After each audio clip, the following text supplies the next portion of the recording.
What if everything we know about human history is wrong?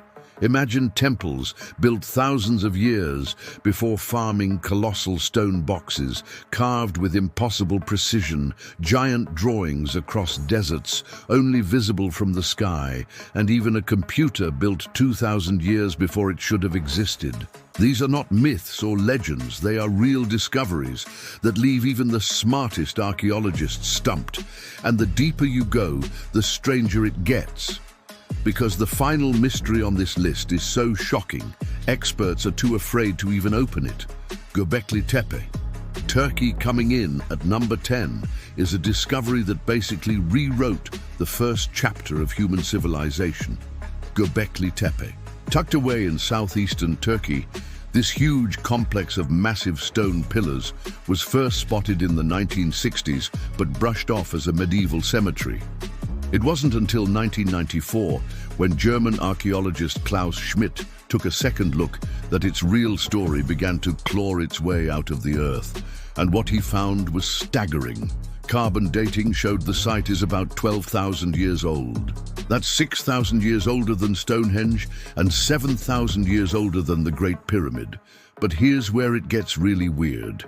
According to the history books, the people who built Göbekli Tepe should have been simple, nomadic hunter-gatherers.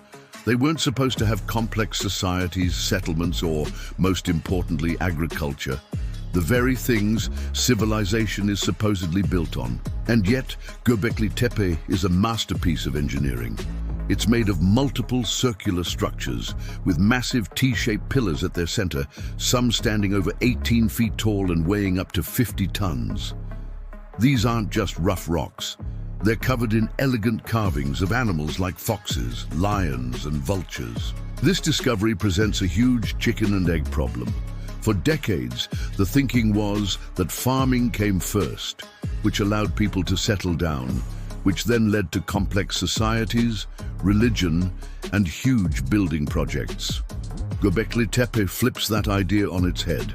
Mainstream archaeology has had to seriously reconsider how civilization even started. The leading theory from Schmidt himself is that the massive social and spiritual effort needed to build Göbekli Tepe was actually the catalyst for civilization, not the result of it. He argued that organizing that much labor might have kick-started agriculture just to feed all the workers. So, the desire to build a temple might have led to the world's first towns. Recent finds of houses and tools for grinding grain nearby support the idea that this was a real settlement. Still, other researchers have more speculative ideas. Some look at the animal carvings and think it was a death cult center, where bodies were left for vultures, a practice seen in much later traditions. Others see potential astronomical alignments, suggesting it might have been a calendar to mark a cataclysmic event, like a comet impact. One of the biggest mysteries is why, around 8000 BC, the site was deliberately and carefully buried. The people who worshipped there for thousands of years filled it all in with dirt, preserving it perfectly. Was it a final, respectful act as their beliefs changed? Or were they trying to hide something? Göbekli Tepe is a profound enigma, proving our ancestors were far more complex than we ever gave them credit for. The sarcophagi of the Serapeum of Saqqara, Egypt next. We're heading to the familiar sands of Egypt, but to a mystery that defies all the usual explanations of Egyptian tech. Deep under the desert at Saqqara, there's a subterranean maze called the Serapeum. Inside this labyrinth are 25 massive sarcophagi, and each one is a masterpiece of engineering that has experts completely baffled. We're not talking about the golden coffins you see in museums. These are colossal boxes carved from single blocks of Aswan granite and diorite, some of the hardest stones on Earth. It's hard to wrap your head around the sheer scale. Each box, with its lid, weighs between 70 and 100 tons. That's about the same as a modern battle tank.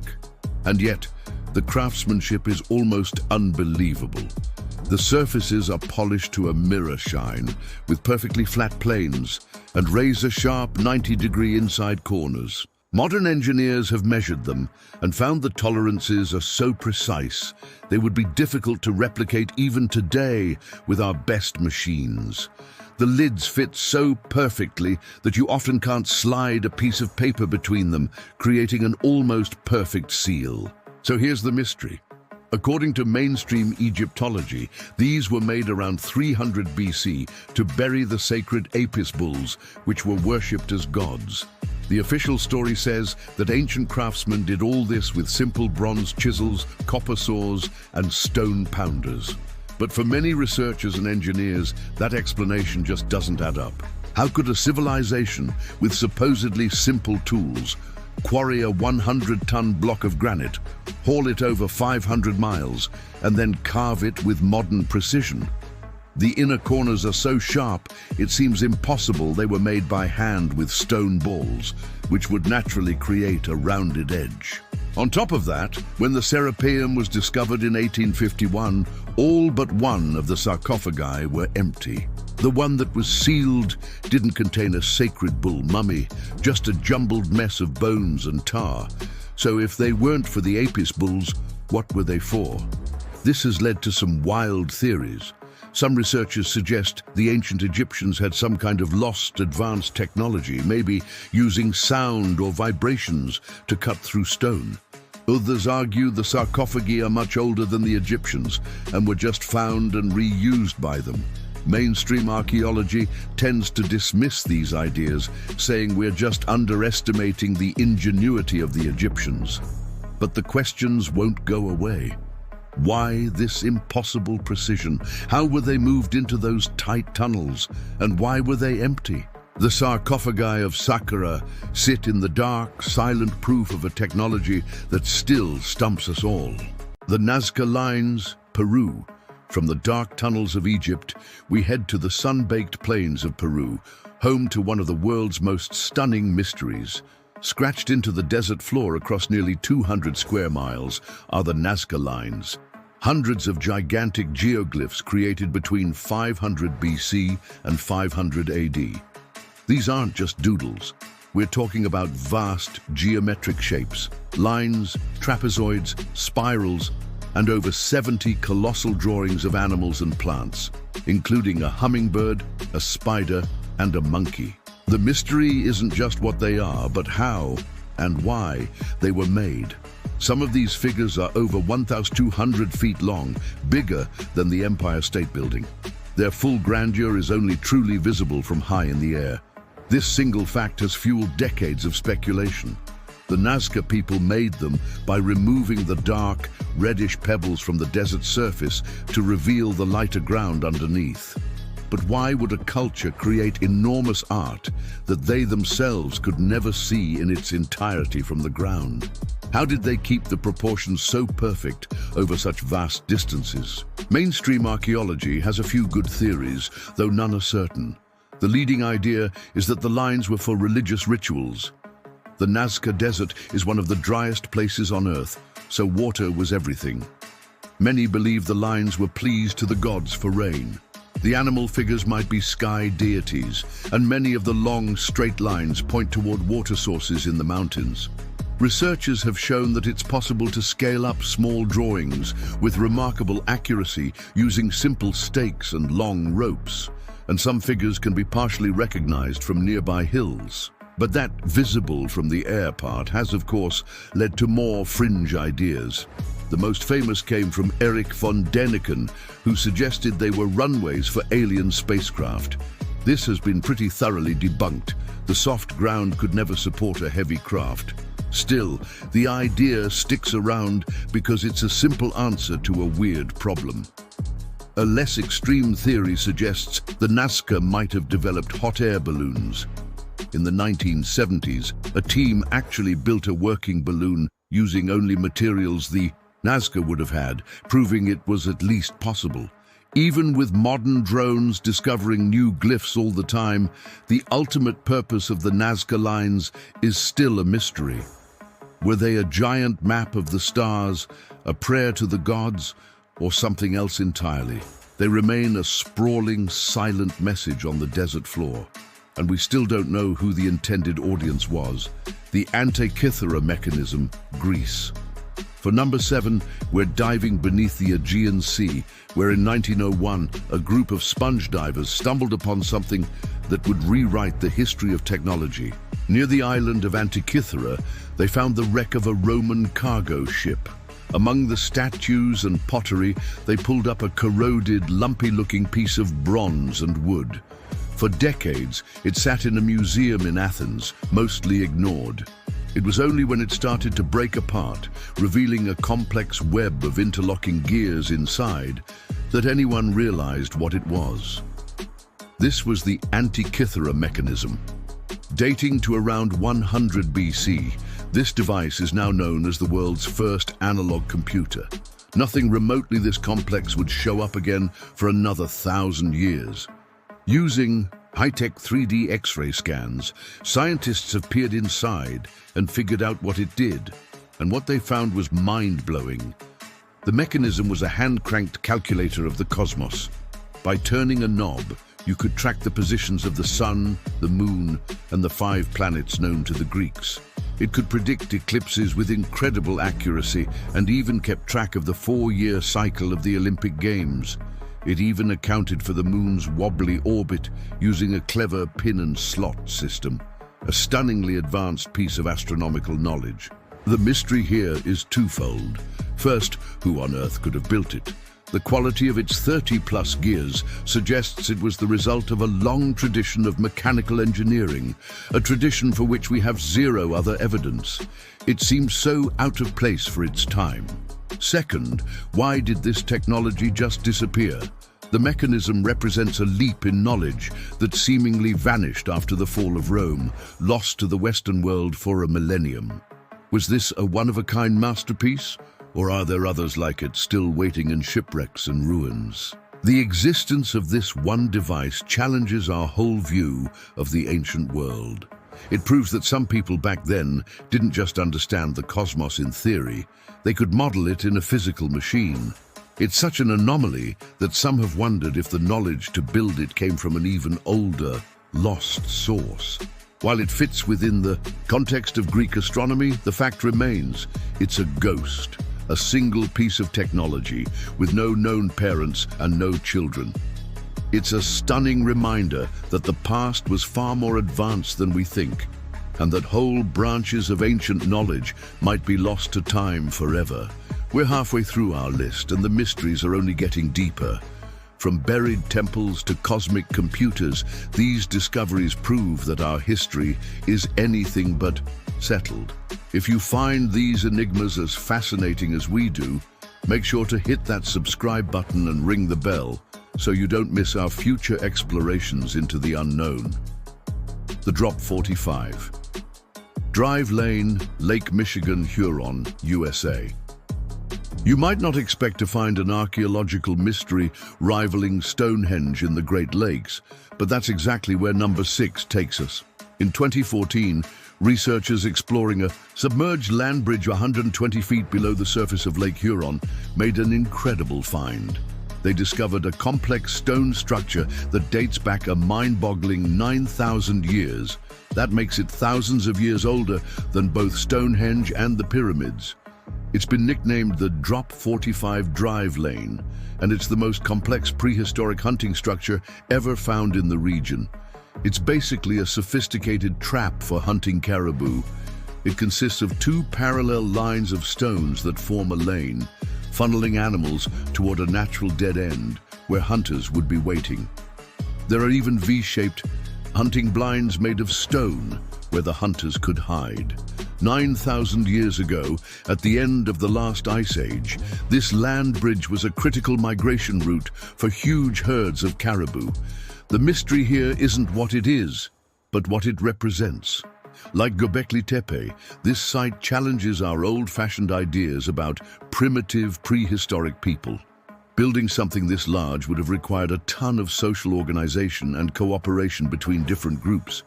These weren't just scattered bands of hunters, they were a coordinated society capable of large-scale engineering projects to shape their world and ensure their survival.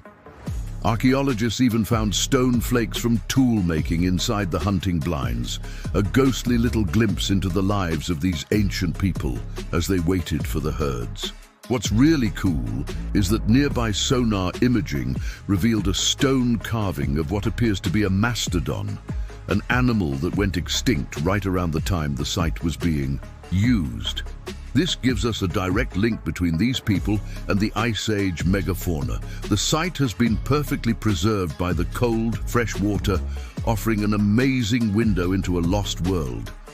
But it also makes you wonder, how many other sites like this are out there, submerged on continental shelves that used to be dry land? The Drop 45 drive lane proves that monumental building and complex societies weren't just an old world thing. They were a global human phenomenon, stretching way back into the Stone Age. The Phaistos Disk, Crete. Let's head back to the Mediterranean for number 5, to the island of Crete, the heart of the ancient Minoan civilization. Back in 1908, an Italian archaeologist found a small clay disc in the ruins of the Palace of Phaistos. Dating to around 1700 BC, the disc was covered on both sides with a spiral of stamped symbols.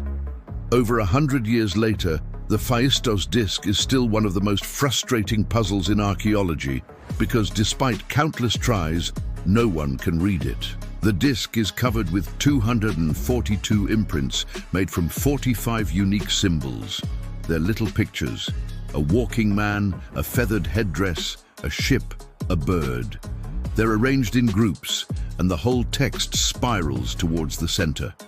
Because the symbols were stamped on, some have called it the world's first example of printing with movable type, predating Gutenberg's printing press by 3,000 years.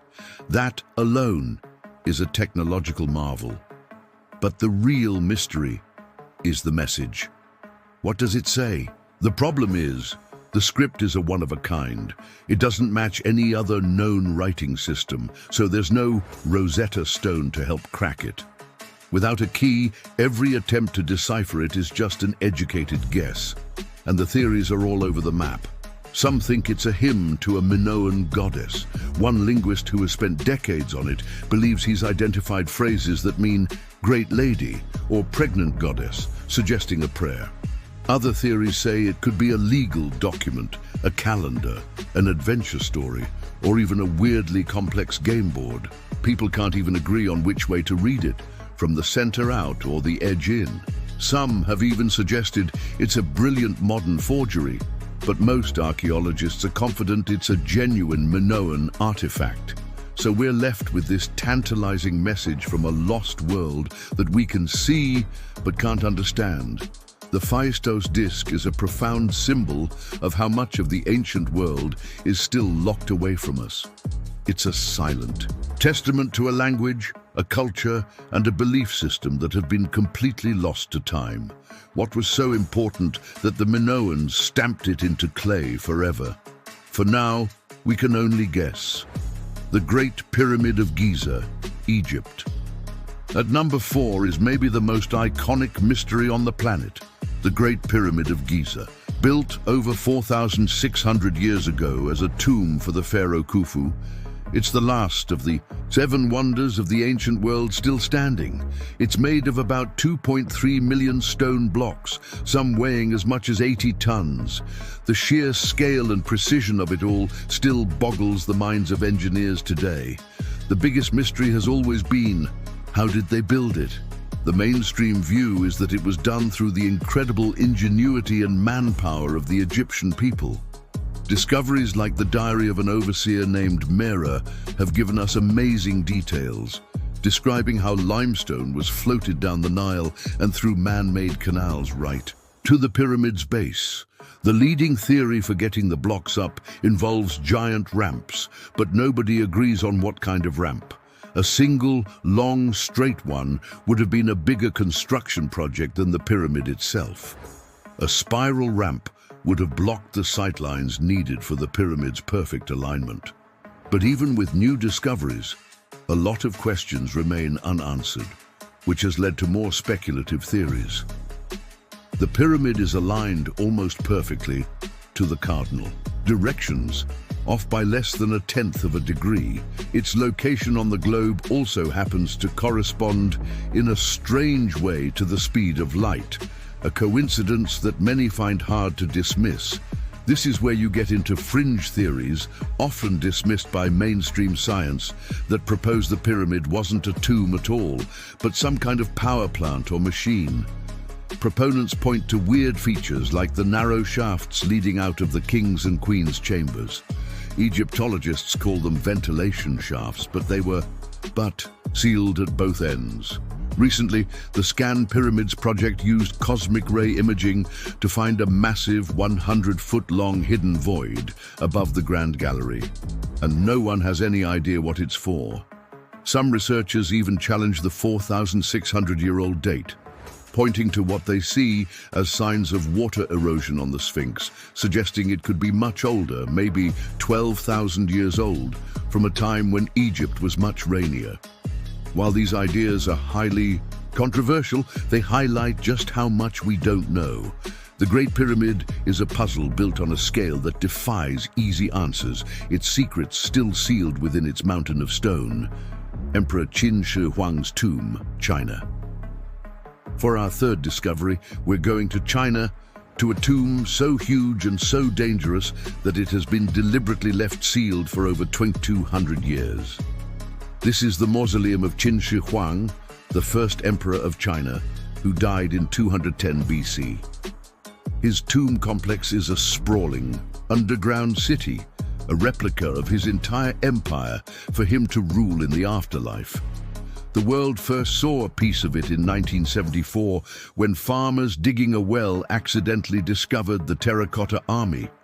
Since then, archaeologists have uncovered thousands of life-sized clay soldiers, each with a unique face, along with chariots, horses and officials, all there to guard the emperor in.